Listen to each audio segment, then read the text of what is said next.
COVID-19 has devastated the Brazilian population. Over 600,000 have died from the virus. Now a parliamentary committee has put part of the blame on President Jair Bolsonaro. After a 6-month inquiry, it's formally approved a report charging him with crimes against humanity. The president has never been concerned with the pain of the Brazilian people, with the social difficulties of the Brazilian people at this very difficult time.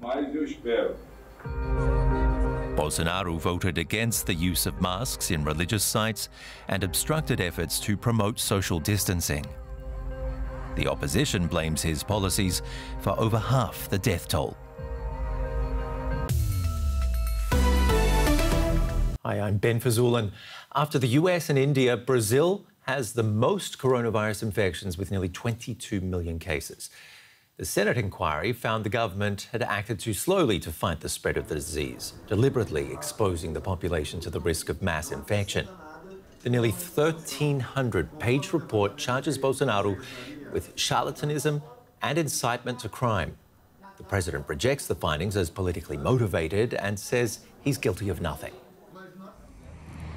600 handkerchiefs hung on Copacabana Beach, one for every 1,000 Brazilians who lost their lives to COVID-19. To what extent is Brazil's high death toll due to mismanagement by the government of Jair Bolsonaro? The president opposed lockdowns from the start because of their economic impact. Bolsonaro often appears in public without a mask and has been openly sceptical of vaccines, bragging about not being vaccinated himself. When his health minister fell ill with COVID-19 just last month, he was quick to push his point. He took 2 doses of vaccine and he got infected. He lived wearing a face mask and got infected. Senators examined a number of other issues that have fueled public anger, such as Bolsonaro's failure to take action over allegations that federal officials solicited bribes for vaccines, or the president's well-known promotion of unproven medicines for use by doctors. The Senate heard testimony about a major hospital chain that pushed the use of such off-label drugs on the elderly, even though they've been shown not to work. As Brazil continues to count the cost, observers say it's very unlikely that Bolsonaro will be brought to trial. But his bid for re-election next year is looking increasingly difficult. I'm joined now by Ana de Lemos, the head of Doctors Without Borders in Brazil.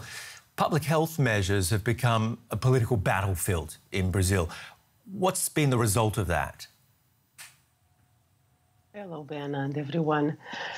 Well, the result of that is that we have now 605,000 deaths. It has been a dramatic event on public health, the biggest crisis this society ever lived. We do believe from Doctors Without Borders that there are many deaths that could have been avoided, so many lives that could have been saved, and an immense suffering for families and society. So that's the result of this political battle. So were fundamental errors committed, in your opinion? We have been witnessing and denouncing many of these fundamental errors, first starting from a lack of coordination from the federal authorities on the COVID response. And here in Brazil, we are talking of a country that has the means, has a working public health system and public health institutes of excellence, so we had the means to do it much better. And the amazing amount we are drawn on disinformation and fake news that we still are living with, and that took many people, took many people to death directly. To be more concrete, there's also been a failure to vaccinate rapidly and a reliance also on drugs with no demonstrated effect. Can you tell us more about that? So, Ben, in fact, 42% of the population is already with 2 vaccines and 72% with 1. Means population is very adherent to vaccines. The vaccination authorities, they work extremely well, but we start late. meaning in Brazil there is a Fiocruz and Instituto Butantan producing vaccines, AstraZeneca and CoronaVac, but all the negotiations with external providers failed. So that led us to a late start of vaccination and to the deaths that we lived in the beginning of the year until April that were extremely dramatic. A part of that we had from the high-level authorities, including the president, a dissemination of fake news that make people believe that taking prophylaxis, hydroxychloroquine and ivermectin, they are safe. So we saw people looking for care too late. We saw people having behaviors, feeling that they were protected and they were not. And we witness in the 12 states that we work, many people, unfortunately, dying because of these behaviors. And even in our own families, we have to say, and it's very dramatic to be drawn with this misinformation from the most high-level authorities in the country, and it's difficult to deal with it. Might there be other reasons why COVID-19 spread so easily in Brazil? Look, we observe that I cannot answer directly to that question. That might, but what we saw is the high-level authorities going all this time to public events without masks, undermining the belief that masks, the science that masks can protect us and prevention measures work.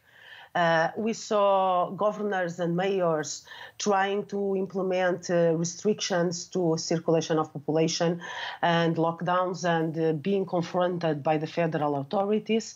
So I'll say that most of all it was the society behavior promoted by an irresponsible behavior promoting by the federal government that took us to this extremely dramatic situation. And what sort of a position has that put Brazil's healthcare system in? Because you said it has a good working system, but what sort of shape is it in now? Okay, we work in these 12 states supporting the public health system with Doctors Without Borders.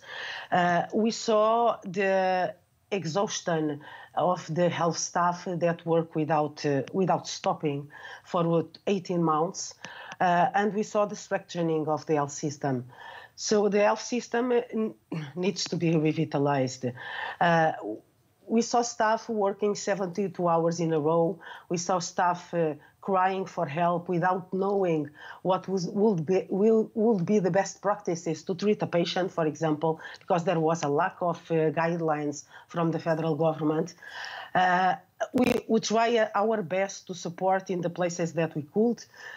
But the system is exhausted. It will need a revitalization, and it will need that we all say thank you to these nurses, clinicians, to the hygienists, to the physiotherapists, that we all acknowledge the immense effort that these people did in the middle of the fear, many times going home and not being able to be with their families, many times going home and seeing their families died because they were working in the hospitals to try to revitalize this health system that is dramatically exhausted. Healthcare workers crying out for help. You heard it from Ana de Lemos, Doctors Without Borders. Thank you very much for bringing us up to date on the situation in Brazil. Thank you, Ben. Time to look at the technicalities of approving vaccines and medicines with our science guy, Derek Williams.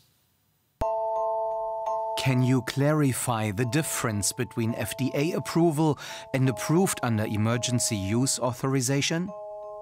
Under ordinary circumstances, so not during a pandemic, the road to approval by the U.S. Food and Drug Administration for a medical product is a long and arduous one. It can easily take 10 years or more from the first stages of development until the FDA approves a new substance for the wider public, assuming it isn't one of the more than 9 and 10 compounds that fail along the way. Because the slow grind of that process is a serious drawback when you have to act fast. like during a pandemic, the FDA can also allow the use of not yet approved products like vaccines or medications in an emergency. The sudden appearance of a potentially deadly, highly infectious disease qualifies as that, which is why when rapidly developed vaccines against it indicated that they were safe and effective in clinical trials, they were granted an emergency use authorization, or EUA.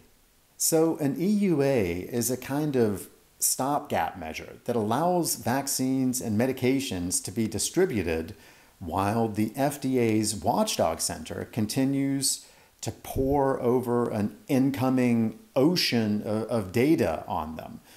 Sometimes, if that data isn't convincing, an EUA can also be revoked, which happened, for example, with the drug hydroxychloroquine back in the summer of 2020. Full-fledged approval hinges on whether benefits on a grand scale convincingly outweigh any known or potential risks for the population that the vaccine is approved for. That's why it's possible, for instance, for a vaccine to receive full approval for those over 18, but only have emergency use authorization for younger people. FDA decisions are viewed in many countries as a kind of gold standard in healthcare, and they're tracked closely by healthcare authorities all over the world.